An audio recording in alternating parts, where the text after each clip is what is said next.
नमस्कार दोस्तों, मैं हूं आनंद ज्योति और आप देख रहे हैं आपका अपना यूट्यूब चैनल iTechXPERT। तो दोस्तों, आज हम सीखने वाले हैं कि आप अपने यूट्यूब वीडियोस का इंट्रो कैसे बनाएंगे। तो इसके लिए हम सबसे पहले प्ले स्टोर में जाकर एनिमेटेड टेक्स्ट, जो कि काफ़ी बढ़िया ऐप है, इसे आप सबसे पहले डाउनलोड करेंगे और इसके बाद इस पर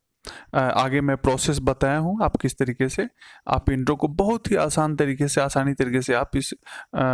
ऐप के माध्यम से इंट्रो को बना सकते हैं, जो कि काफ़ी अच्छा है और बहुत कम समय में आप इंट्रो को बना सकते हैं और बहुत ही सिंपल है। ओके, तो दोस्तों चलिए सीखते हैं, लेकिन चलने से पहले कृपया iTechXPERT चैनल को लाइक करें, सब्सक्राइब करें